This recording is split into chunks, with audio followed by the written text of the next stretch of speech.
Salut, c'est Tom de la Photo Avenue et aujourd'hui c'est la première partie de la revue photo du mois de mai 2019.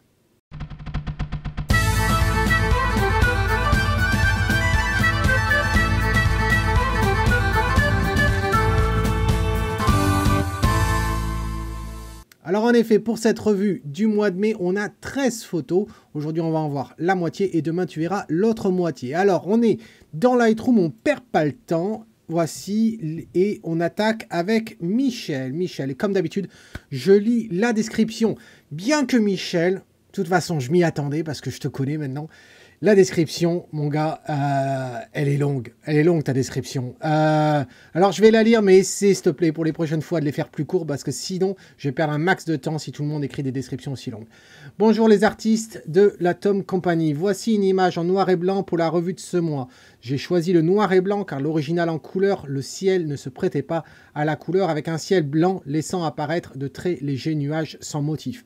Le sujet de la photo était le peintre peignant Notre-Dame. Quant à la mariée, elle était là par pur hasard et était hors sujet pour ma capture. Je ne l'avais pas vue, mais je m'en suis servi comme décor secondaire. Difficulté aucune, sinon trop de touristes autour du peintre pour choisir mon angle de prise de vue.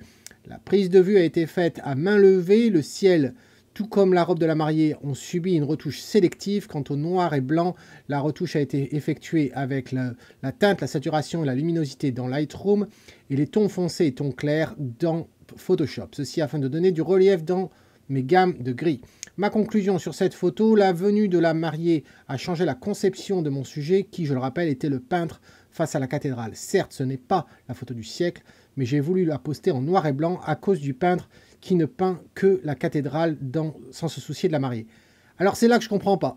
Avant d'aller plus loin, je comprends pas parce que tu te contredictes un petit peu dans ta description. Tu dis certes ce n'est pas la photo du siècle, mais je voulais la poster en noir et blanc à cause du peintre qui ne peint que la cathédrale sans se soucier de la mariée. Je vois pas le rapport entre le fait que tu aies fait noir et blanc et le fait que tu aies voulu te soucier du peintre, sachant qu'au tout début de ta description, tu as dit que tu as choisi le noir et blanc car l'original en couleur, le ciel ne se prêtait pas à la couleur avec un ciel blanc laissant apparaître de très nuages sans motif. Donc là, il faut faire attention. Que tu me dises dans un commentaire exactement ce que tu voulais dire.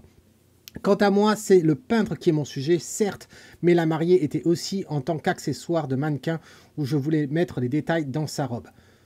Je suis pas sûr de ça. Non pas que tu aies voulu faire ça, je suis pas sûr du bon choix que ce soit fait judicieusement.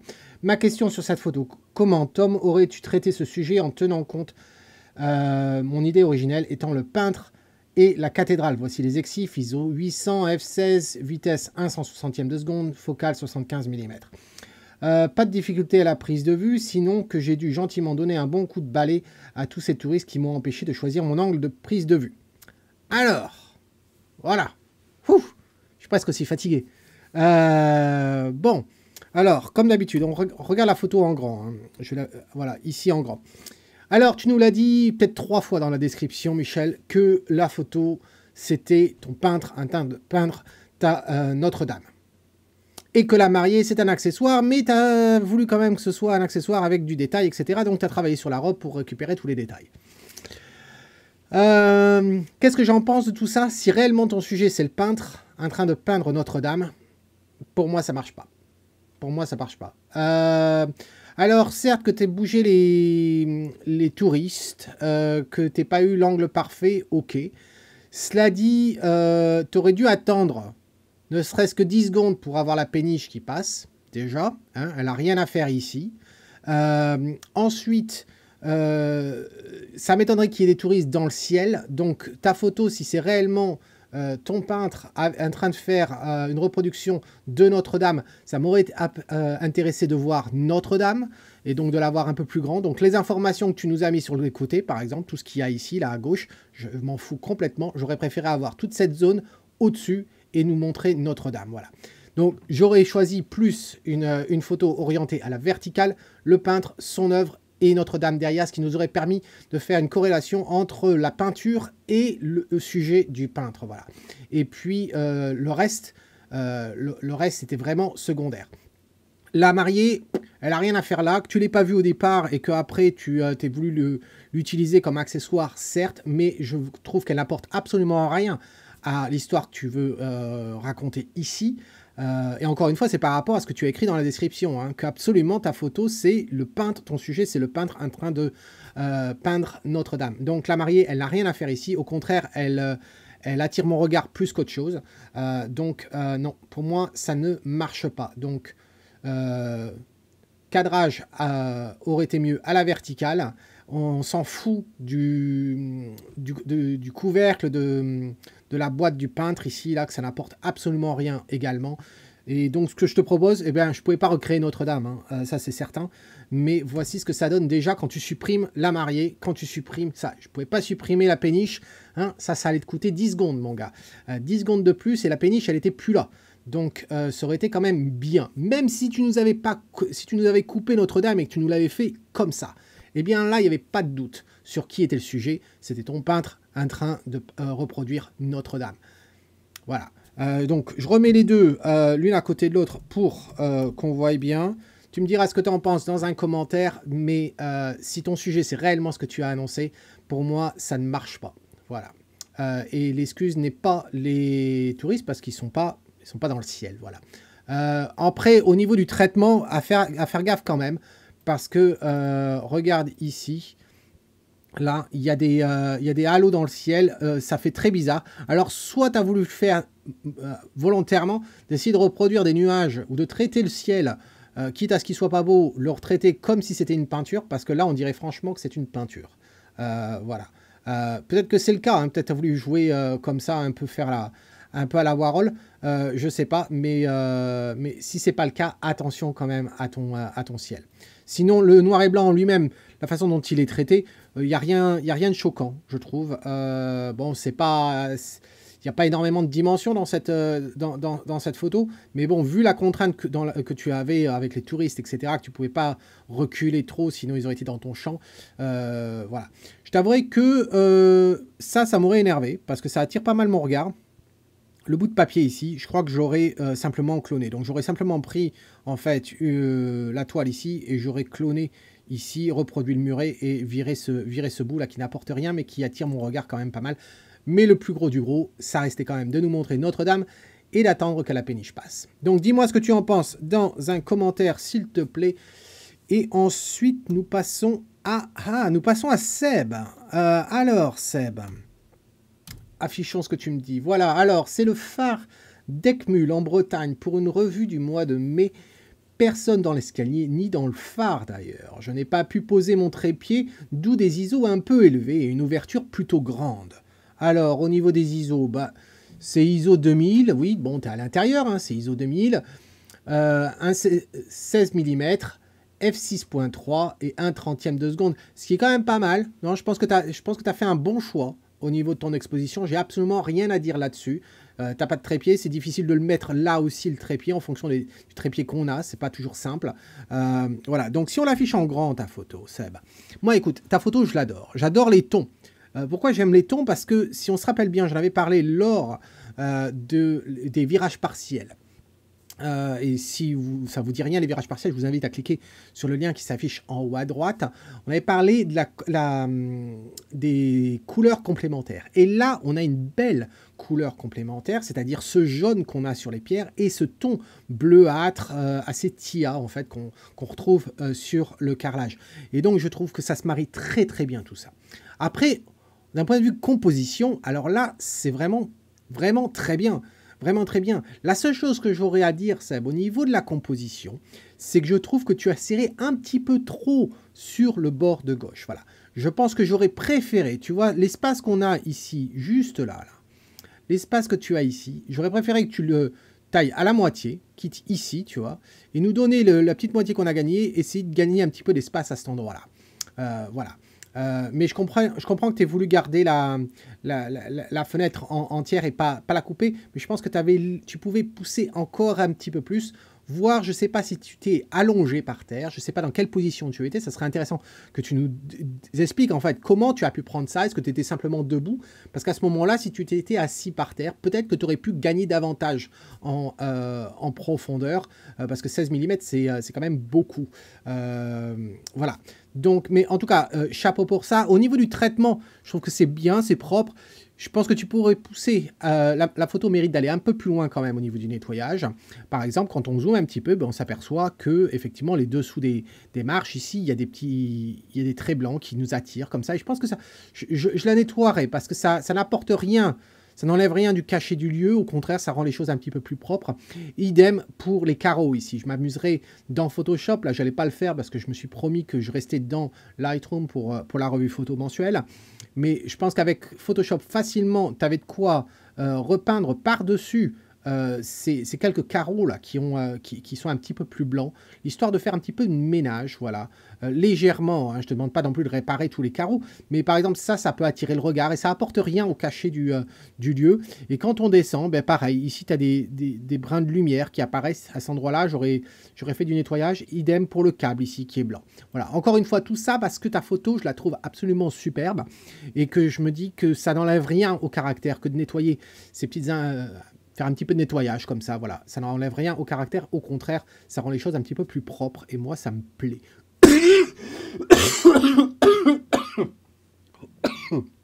Excuse-moi. En tout cas, très belle photo. Rien à faire là-dessus de mon côté, à part le recadrage dont je t'ai dit et le nettoyage. Dis-moi ce que tu en penses dans un commentaire, Sébastien. Ensuite,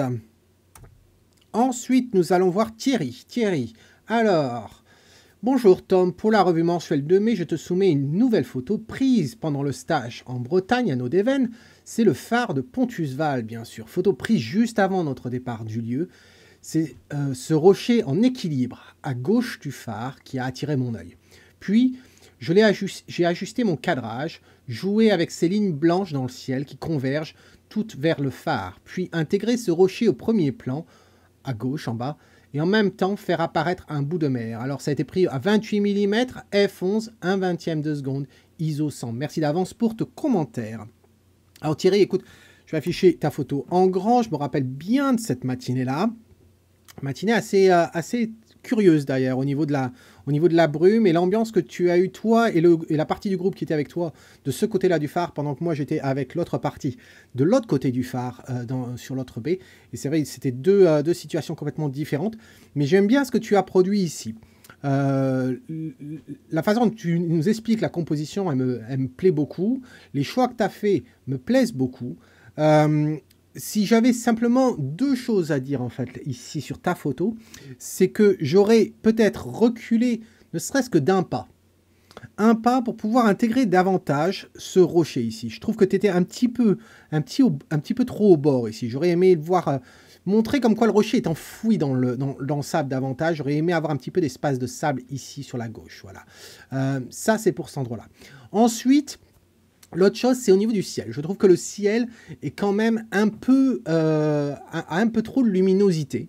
Je l'aurais baissé un petit peu, surtout les tons de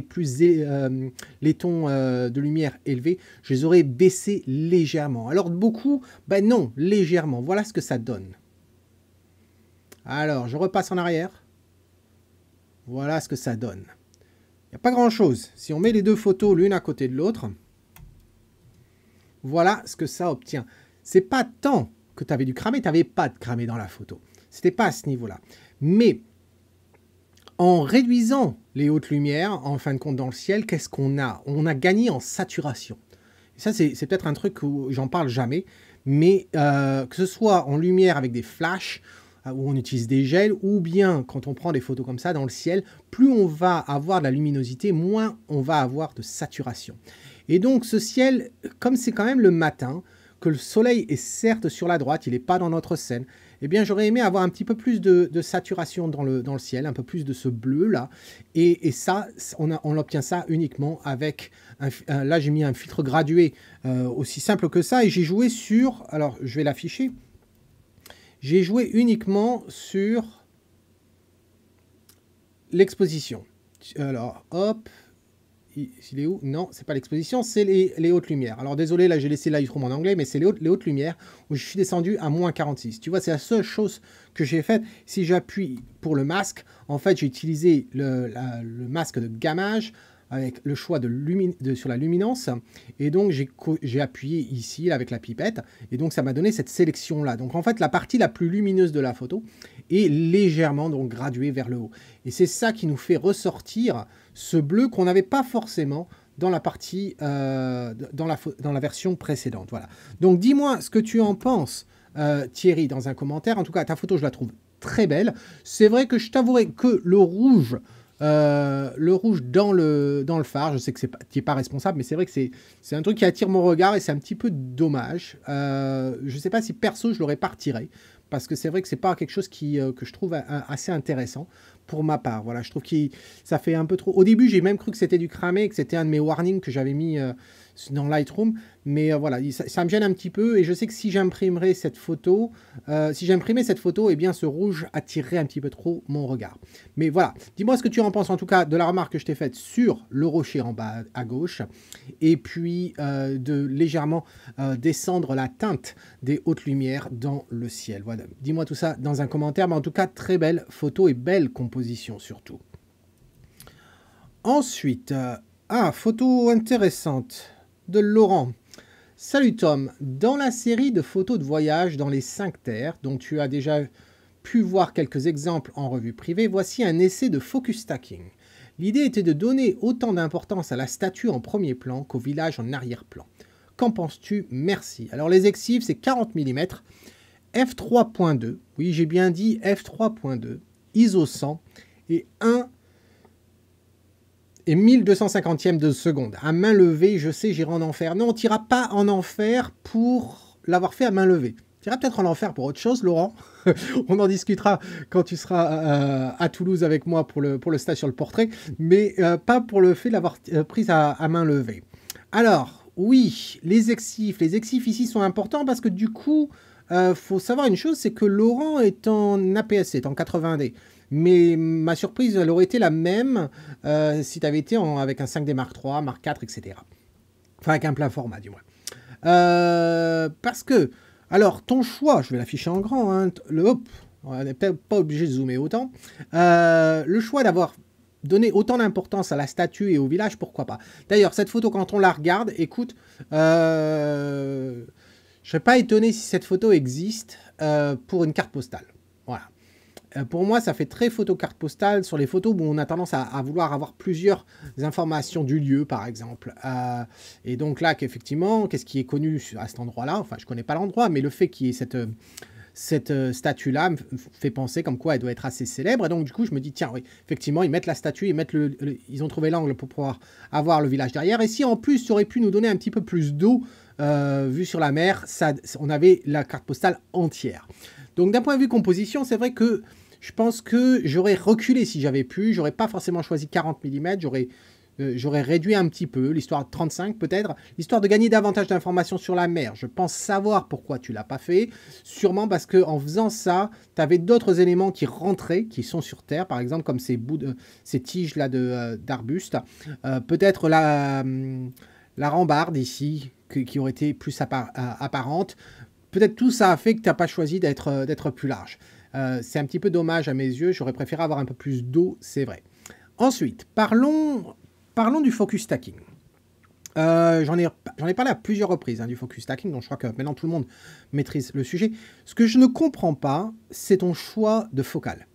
Je ne comprends pas ton choix de focale, et puis si on revient juste un instant sur les exifs, tu nous fais 1250e de seconde.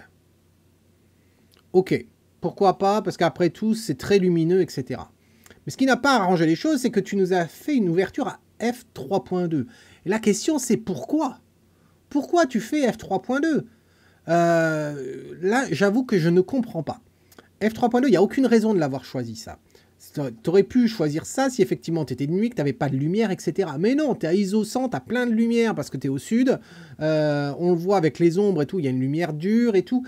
Donc, tu as beaucoup de lumière. Et tu nous ouvres davantage, ce qui va impacter ta profondeur de champ, mais tu nous dis que tu fais du focus stacking.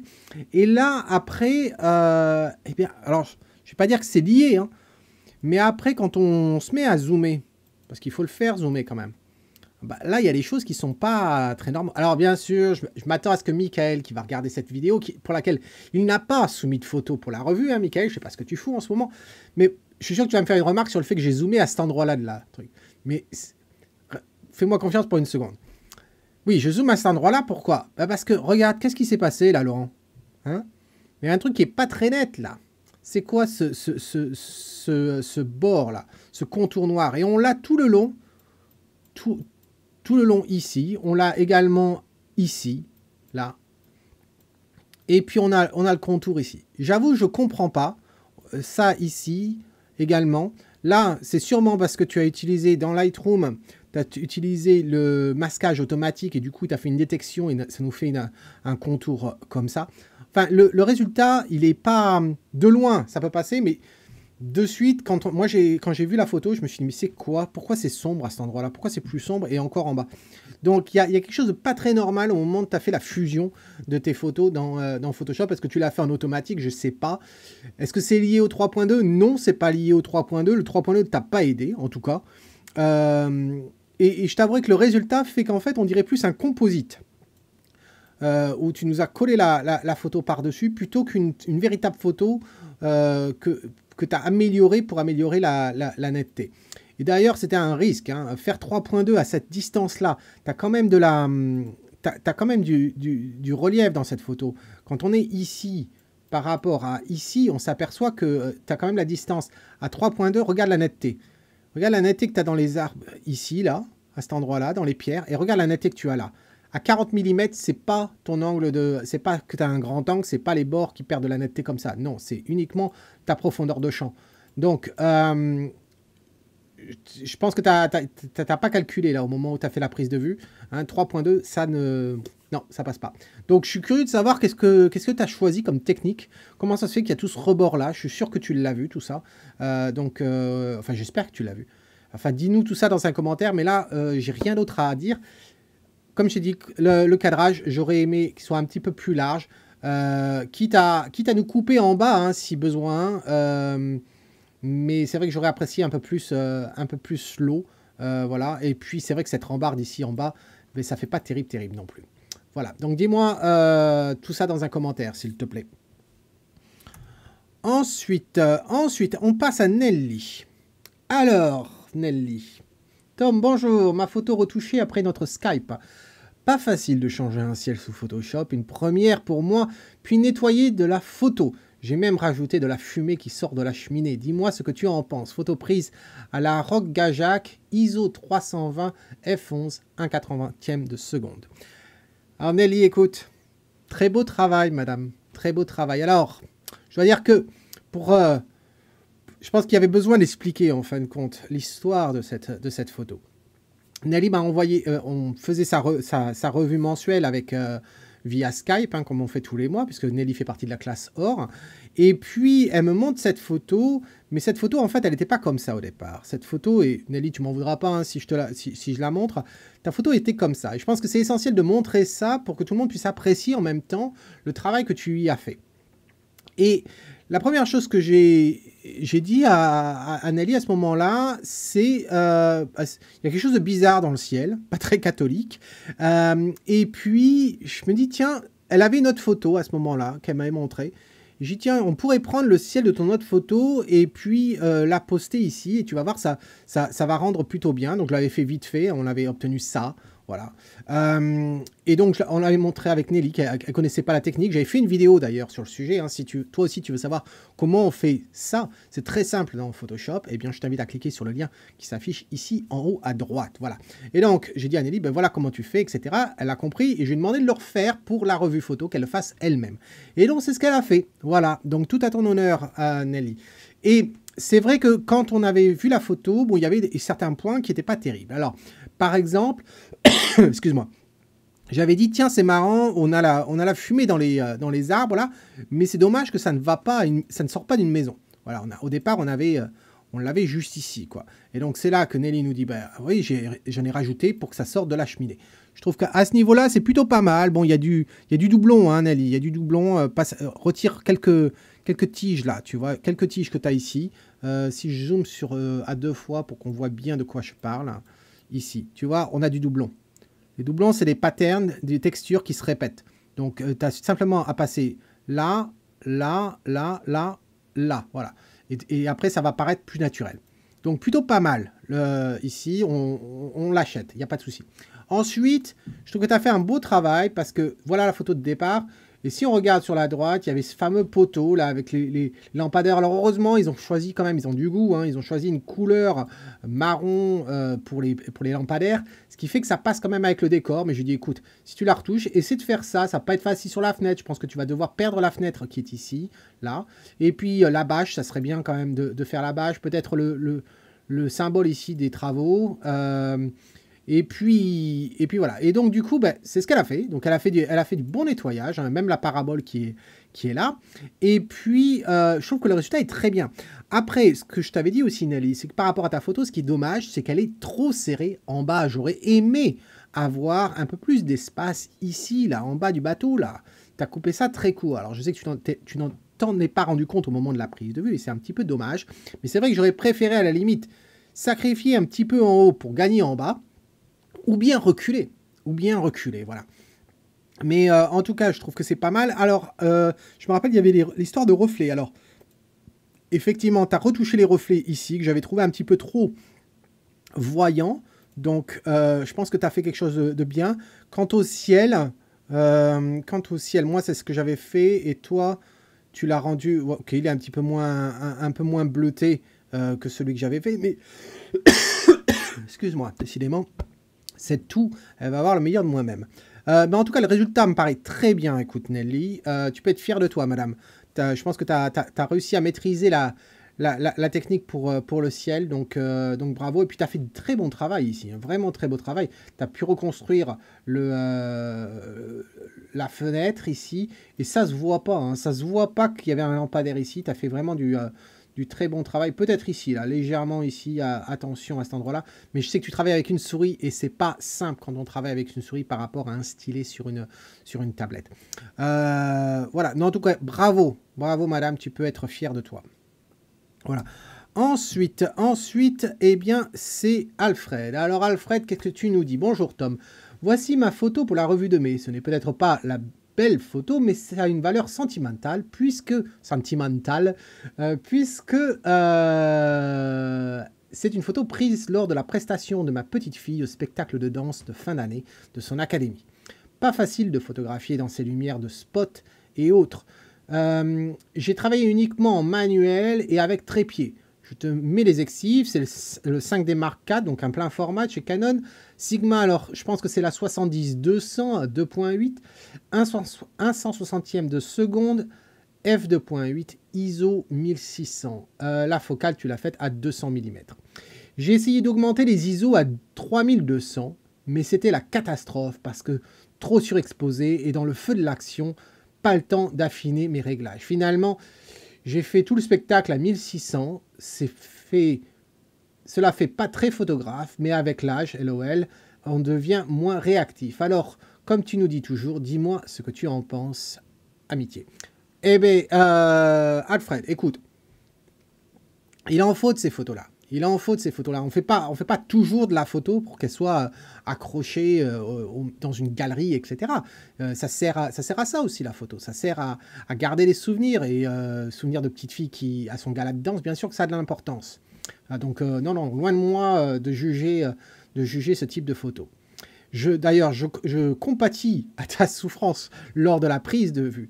Pourquoi? Parce qu'on n'est pas maître de ces éclairages. Ces éclairages qui peuvent apporter quelque chose au moment où on regarde le spectacle, mais d'un point de vue photo, c'est généralement galère et les résultats sont généralement médiocres. Donc, c'est pas l'idéal. Hein. D'ailleurs, on le voit, hein, ce violet mauve qu'elle a sous les bras, là, c'est peut-être super quand on le voit en réalité, mais là, en photo, c'est vraiment pas terrible. Ça n'apporte absolument rien. Voilà. Quant à tes ISO, alors, oui, je pense que ce que tu as voulu faire, c'est que tu as voulu monter tes ISO, mais en fait, du coup, dans le feu de l'action, tu t'es un peu planté. Tu t'es dit, tiens, j'augmente les ISO, mais ça veut dire quoi? Ça veut dire qu'il va falloir que j'aille plus rapidement. Et tu n'as pas forcément augmenté ton temps. Je pense que tu aurais eu à y gagner à augmenter les ISO parce que un 160e de seconde, c'est peut-être un petit peu juste. Là, la chance, elle bouge pas, mais c'est peut-être un petit peu juste quand c'est un gars de danse. Après tout, ça bouge dans tous les sens. Donc, c'est pas forcément l'idéal. Avec le 5D Mark IV, tu aurais pu facilement monter à 3200 sans aucun souci. Ce qui t'aurait permis de monter effectivement à une vitesse supérieure, donc à 320e de seconde, et tu aurais eu la même exposition, mais peut-être avec un petit peu plus de netteté sur les autres photos. Quant au bruit à 3200, c'est tout à fait gérable. Voilà. En tout cas, le résultat est plutôt pas mal. La seule chose que j'aurais à dire, ça serait principalement au niveau du cadrage. Je pense que le cadrage est un petit peu trop serré. Le fait que ce soit un carré ne me gêne pas en soi, mais c'est à quel point elle occupe l'espace. J'ai du mal à parler aujourd'hui. Elle occupe l'espace dans cette scène. J'aurais aimé voir davantage d'espace au-dessus de sa tête. Voilà. Après, je t'avouerai que le fait que ce soit en couleur, tu es victime de tous ces spots de couleur, etc. À voir si en noir et blanc, tu l'accepterais pas mieux. Moi, personnellement, je l'accepterais mieux parce que ce qui compte, c'est pas non plus la couleur, etc. C'est ta petite fille, voilà. C'est elle. Et je pense que tu aurais pu avoir un meilleur résultat en noir et blanc. Le cadrage, comme tu vas le voir, j'ai pu recadrer. J'ai fait une exception. Je suis allé dans Photoshop pour pouvoir recadrer tel que je pense qu'il aurait été mieux. Tu vas voir à quel point, en fait, ça change l'endroit où on regarde sur la photo. Alors, si je sors de ça, voilà. Là, ici, regarde, je vais passer dans la photo que je te propose, je l'ai passé en noir et blanc pour qu'on se focalise sur le sujet réellement plutôt que sur les couleurs. Voilà. Mais tu remarqueras à quel point j'ai augmenté sacrément l'espace au-dessus de sa tête. Et tu remarqueras que quand on la regarde ici, on voit une petite fille, voilà, qui danse, et on regarde son visage. Tu remarqueras notre œil se porte sur ses bras, sur la gestuelle qu'elle est en train de faire, et sur son visage. Magnifique visage d'ailleurs. Alors que sur la version que tu nous proposes, là où on regarde en gros, c'est ici. C'est ici, une partie assez large d'ailleurs du corps, hein, puisqu'elle est trois quarts, c'est trois quarts de côté, enfin c'est pas simple, donc c'est une partie assez large puisqu'il y a son derrière qui est ici. Et il se passe rien, et malheureusement ce qu'on a envie de regarder, c'est ta petite fille, soit dans l'ensemble, ou du moins son visage, et pas cette partie-là du corps. Et donc je pense que le cadrage que je te propose nous permet en fait de la voir un peu plus dans sa totalité, et du moins de regarder un peu plus son visage, et on voit les axes de sa jambe arrière avec ce bras ici, ce qui n'est pas forcément le cas à cet endroit-là. Donc dis-moi ce que tu en penses, Alfred, dans un commentaire. Déjà, qu'est-ce que tu penses du noir et blanc? Le noir et blanc, comme je t'ai dit, hein, c'est pour éviter toutes ces couleurs. D'ailleurs, moi, quand je fais les mariages, hein, je couvre toujours la partie où ils font la fête, après, où ils dansent, etc. Et c'est vrai que quel que soit l'animation qu'ils ont, soit un groupe, soit un groupe style orchestre, rock, etc., soit un DJ, etc., ils ont toujours des lumières qui partent dans tous les sens, des flashs, etc. C'est absolument ingérable. Donc ça fait quelques années que j'ai arrêté de photographier ces événements-là en couleur. Donc je les photographie en noir et blanc afin justement d'être complètement neutre et de ne pas subir ces couleurs qui perturbent quand on regarde la photo au final. Donc en noir et blanc, je trouve que c'est plutôt pas mal. On voit un peu mieux son visage. On n'a pas des couleurs orangées, blanches, etc. qui se mélangent. Donc dis-moi ce que tu en penses. Au niveau des traitements, j'ai pas fait grand-chose, hein. Je peux te le montrer. Non, c'est pas celle-ci, c'est l'autre. Et puis, hop, si j'affiche... là, j'ai utilisé en fait une brosse sur tout le corps, voilà. Comme ça, et en fait, tu t'aperçois que ce que j'ai fait, c'est que j'ai augmenté les hautes lumières, j'ai augmenté un petit peu l'exposition, et j'ai rajouté un peu de la texture pour gagner de la texture sur la robe, etc. J'ai pas appliqué la texture sur toute la totalité. Pourquoi? Parce que je voulais pas changer la texture du fond qui est hors champ et qui est flou. Et ensuite, j'ai effectivement joué à nettoyer un petit peu la scène avec tout ça, parce que quand on retire ça, effectivement, il y avait des spots de lumière ici qui rebondissaient, etc. Ça, je n'avais pas vu ce que c'était au départ. J'ai cru que c'était une tige ou quoi, donc je l'avais retiré. Mais apparemment, ça fait partie du costume. Mais enfin, bref. Voilà ce que je te propose. Donc, dis-moi ce que tu en penses dans un commentaire, s'il te plaît, Alfred.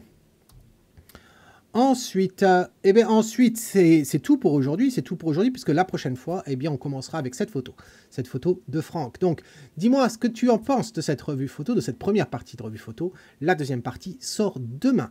En attendant, c'est Tom qui te dit, si tu aimes ce que tu vois, capture-le. Cheers.